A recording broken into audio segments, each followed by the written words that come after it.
Okay, so here's going to be a quick overview of our version 2 of our bottle capping user interface. It's basically just like the matrix filler, but a little bit less options actually. We have a bottle count. Basically our bottle count is right at 1 right now. You can change that to how many bottles you have on your tray or how many bottles you want to cap. Next we have a cap down delay at 1.5.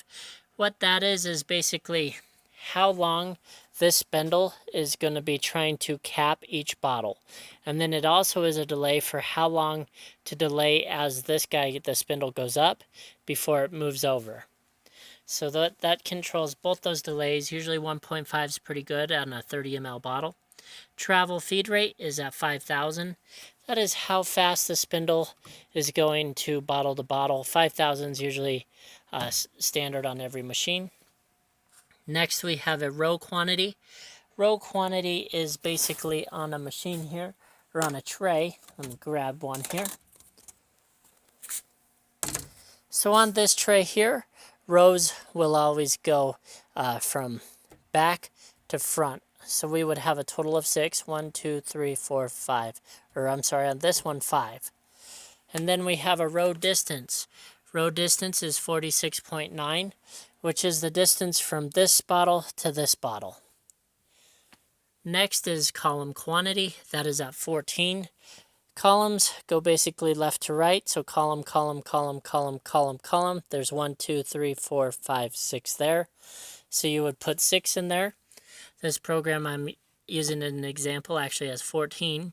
Then we have a column distance of 46.9 as well. And that is basically the distance from this bottle to this bottle. Now say you're running and you're filling or capping, your capper's capping, and it actually on the very last one it's capping way over here. What that means is you need to shrink your number down. So if we're at 46.9, I might try 45.9, depending on how far it overshot. And then vice versa, if we're capping these, the column is actually stopping on this side of the bottle, you would want to increase that number. And that's the same for the row distance here.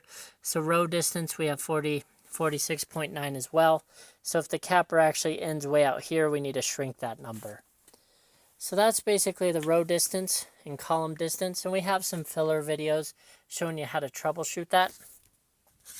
Next, you have a counter button. You could hit clear counter, which will clear our number of cycles here. So if I do that, you can see it clears it. You have a status line to how long's left in the cycle. A pause, you could pause the system mid-cycle. Open to open programs.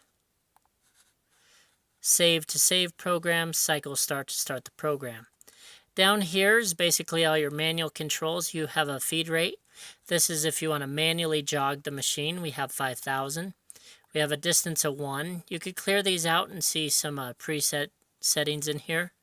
You could do the same thing on feed rate here.